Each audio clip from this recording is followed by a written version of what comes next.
Shalom. Pembacaan firman kita hari ini terdapat pada Markus pasal 9 dan 10. Pasal 9.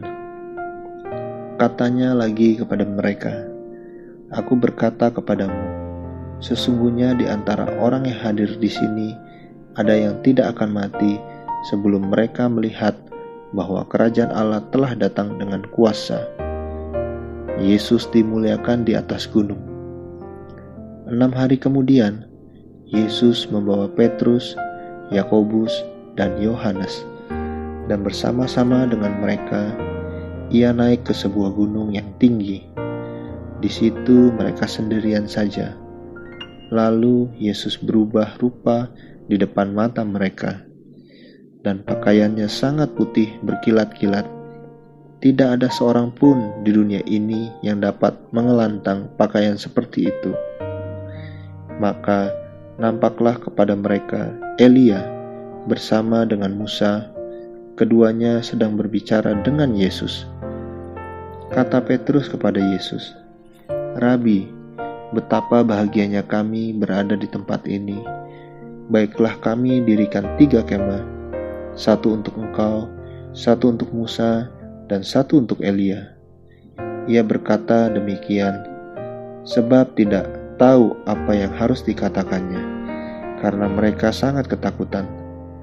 Maka datanglah awan menaungi mereka, dan dari dalam awan itu terdengar suara, "Inilah anak yang kukasihi, dengarkanlah dia."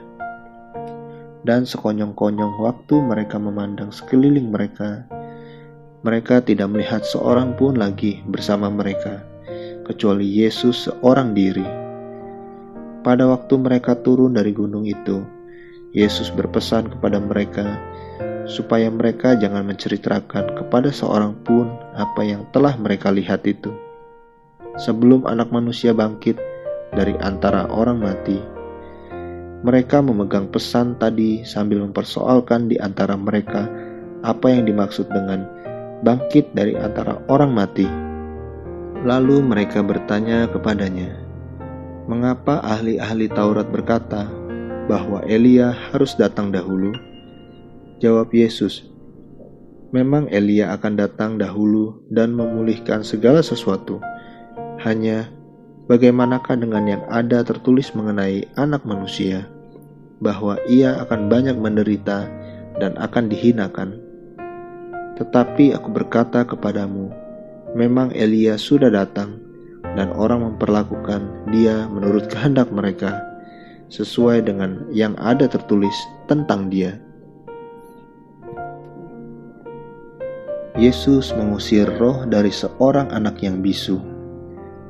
Ketika Yesus, Petrus, Yakobus, dan Yohanes kembali pada murid-murid lain, mereka melihat orang banyak mengerumuni murid-murid itu, dan beberapa ahli Taurat sedang mempersoalkan sesuatu dengan mereka.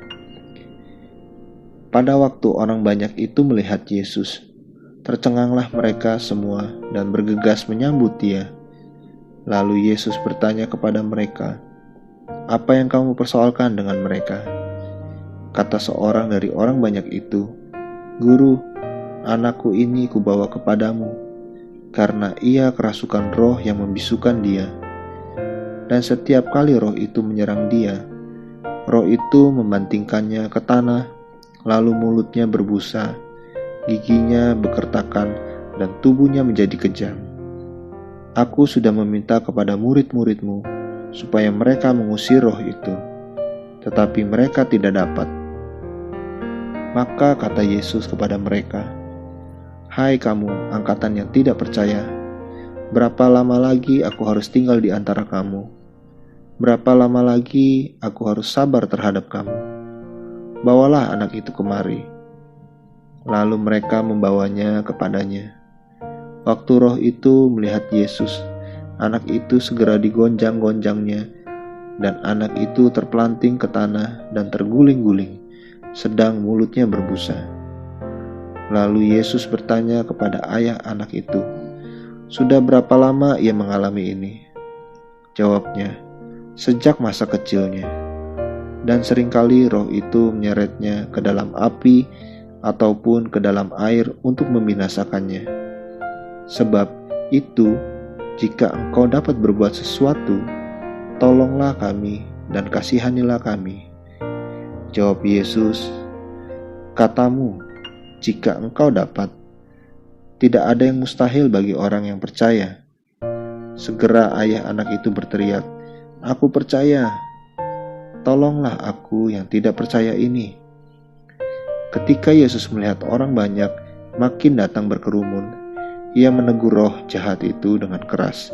Katanya, hai kau roh yang menyebabkan orang menjadi bisu dan tuli, aku memerintahkan engkau, keluarlah daripada anak ini dan jangan memasukinya lagi. Lalu keluarlah roh itu sambil berteriak dan menggonjang-gonjang anak itu dengan hebatnya. Anak itu kelihatannya seperti orang mati, sehingga banyak orang yang berkata, ia sudah mati. Tetapi Yesus memegang tangan anak itu dan membangunkannya. Lalu ia bangkit sendiri. Ketika Yesus sudah di rumah, dan murid-muridnya sendirian dengan dia, bertanyalah mereka, mengapa kami tidak dapat mengusir roh itu?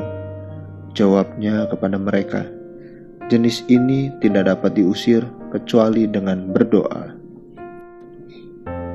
Pemberitahuan kedua tentang penderitaan Yesus. Yesus dan murid-muridnya berangkat dari situ dan melewati Galilea, dan Yesus tidak mau hal itu diketahui orang, sebab ia sedang mengajar murid-muridnya. Ia berkata kepada mereka, Anak manusia akan diserahkan ke dalam tangan manusia, dan mereka akan membunuh dia, dan 3 hari sesudah ia dibunuh, ia akan bangkit. Mereka tidak mengerti perkataan itu, namun segan menanyakannya kepadanya. Siapa yang terbesar di antara para murid? Kemudian tibalah Yesus dan murid-muridnya di Kapernaum. Ketika Yesus sudah di rumah, ia bertanya kepada murid-muridnya, apa yang kamu perbincangkan tadi di tengah jalan? Tetapi mereka diam, sebab di tengah jalan tadi mereka mempertengkarkan siapa yang terbesar di antara mereka. Lalu Yesus duduk dan memanggil ke-12 murid itu. Katanya kepada mereka, jika seseorang ingin menjadi yang terdahulu, hendaklah ia menjadi yang terakhir dari semuanya dan pelayan dari semuanya. Maka Yesus mengambil seorang anak kecil dan menempatkannya di tengah-tengah mereka. Kemudian ia memeluk anak itu dan berkata kepada mereka, barang siapa menyambut seorang anak seperti ini dalam namaku, ia menyambut aku. Dan barang siapa menyambut aku, bukan aku yang disambutnya, tetapi dia yang mengutus aku. Seorang yang bukan murid Yesus mengusir setan. Kata Yohanes kepada Yesus, Guru, kami lihat seorang yang bukan pengikut kita mengusir setan demi namamu. Lalu kami cegah orang itu karena ia bukan pengikut kita. Tetapi kata Yesus, jangan kamu cegah dia, sebab tidak seorang pun yang telah mengadakan mujizat demi namaku dapat seketika itu juga mengumpat aku. Barang siapa tidak melawan kita, ia ada di pihak kita. Aku berkata kepadamu, sesungguhnya barang siapa memberi kamu minum secangkir air oleh karena kamu adalah pengikut Kristus, ia tidak akan kehilangan upahnya. Siapa yang menyesatkan orang tentang garam? Barang siapa menyesatkan salah satu dari anak-anak kecil yang percaya ini, lebih baik baginya jika sebuah batu kilangan diikatkan pada lehernya, lalu ia dibuang ke dalam laut. Dan jika tanganmu menyesatkan engkau, penggalah, karena lebih baik engkau masuk ke dalam hidup dengan tangan kudu daripada dengan utuh kedua tanganmu dibuang ke dalam neraka, ke dalam api yang tak terpadamkan. Di tempat itu ulatnya tidak akan mati dan apinya tidak akan padam.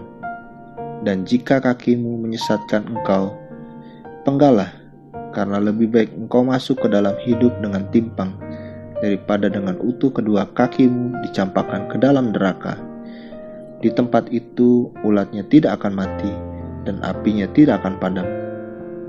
Dan jika matamu menyesatkan engkau, cungkilah, karena lebih baik engkau masuk ke dalam kerajaan Allah dengan bermata satu, daripada dengan bermata dua dicampakkan ke dalam neraka, di mana ulat-ulat bangkai tidak mati dan api tidak padam.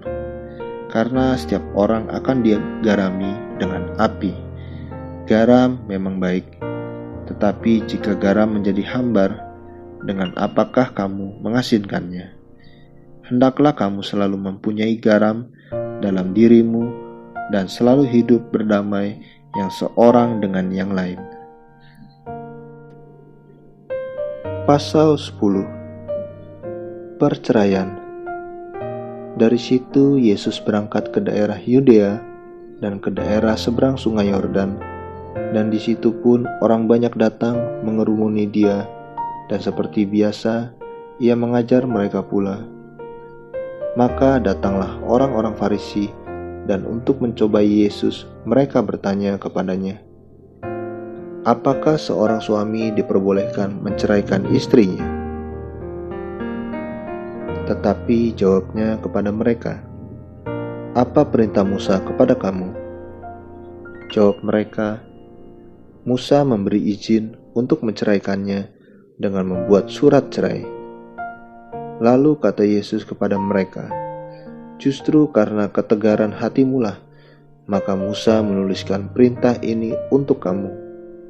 Sebab pada awal dunia, Allah menjadikan mereka laki-laki dan perempuan. Sebab itu laki-laki akan meninggalkan ayahnya dan ibunya dan bersatu dengan istrinya, sehingga keduanya itu menjadi satu daging. Demikianlah mereka bukan lagi dua, melainkan satu. Karena itu, apa yang telah dipersatukan Allah tidak boleh diceraikan manusia. Ketika mereka sudah di rumah, murid-murid itu bertanya pula kepada Yesus tentang hal itu. Lalu katanya kepada mereka, barang siapa menceraikan istrinya, lalu kawin dengan perempuan lain, ia hidup dalam perzinahan terhadap istrinya itu. Dan jika si istri menceraikan suaminya dan kawin dengan laki-laki lain, ia berbuat zina. Yesus memberkati anak-anak. Lalu orang membawa anak-anak kecil kepada Yesus, supaya ia menjamah mereka. Akan tetapi murid-muridnya memarahi orang-orang itu. Ketika Yesus melihat hal itu, ia marah dan berkata kepada mereka, biarkan anak-anak itu datang kepadaku, jangan menghalang-halangi mereka, sebab orang-orang yang seperti itulah yang mempunyai kerajaan Allah. Aku berkata kepadamu, sesungguhnya barang siapa tidak menyambut kerajaan Allah seperti seorang anak kecil, ia tidak akan masuk ke dalamnya. Lalu ia memeluk anak-anak itu, dan sambil meletakkan tangannya atas mereka, ia memberkati mereka. Orang kaya sukar masuk kerajaan Allah. Pada waktu Yesus berangkat untuk meneruskan perjalanannya, datanglah seorang berlari-lari mendapatkan dia, dan sambil bertelut di hadapannya, ia bertanya, Guru yang baik, apa yang harus kuperbuat untuk memperoleh hidup yang kekal? Jawab Yesus, mengapa kau katakan aku baik? Tak seorang pun yang baik selain daripada Allah saja. Engkau tentu mengetahui segala perintah Allah. Jangan membunuh, jangan berzina, jangan mencuri, jangan mengucapkan saksi dusta, dengan mengurangi hak orang, hormatilah ayahmu dan ibumu. Lalu kata orang itu kepadanya, Guru, semuanya itu telah kuturuti sejak masa mudaku. Tetapi Yesus memandang dia dan menaruh kasih kepadanya, lalu berkata kepadanya, hanya satu lagi kekuranganmu. Pergilah, jualah apa yang kau miliki, dan berikanlah itu kepada orang-orang miskin, maka engkau akan beroleh harta di sorga. Kemudian datanglah kemari dan ikutlah aku." Mendengar perkataan itu, ia menjadi kecewa, lalu pergi dengan sedih, sebab banyak hartanya. Lalu Yesus memandang murid-muridnya di sekelilingnya dan berkata kepada mereka, "Alangkah sukarnya orang beruang masuk ke dalam kerajaan Allah." Murid-muridnya tercengang mendengar perkataannya itu. Tetapi Yesus menyambung lagi, "Anak-anakku, alangkah sukarnya masuk ke dalam kerajaan Allah. Lebih mudah seekor unta melewati lubang jarum daripada seorang kaya masuk ke dalam kerajaan Allah." Mereka makin gempar dan berkata seorang kepada yang lain, "Jika demikian, siapakah yang dapat diselamatkan?" Yesus memandang mereka dan berkata, "Bagi manusia hal itu tidak mungkin, tetapi bukan demikian bagi Allah. Sebab segala sesuatu adalah mungkin bagi Allah." Upah mengikuti Yesus. Berkatalah Petrus kepada Yesus, "Kami ini telah meninggalkan segala sesuatu dan mengikut Engkau."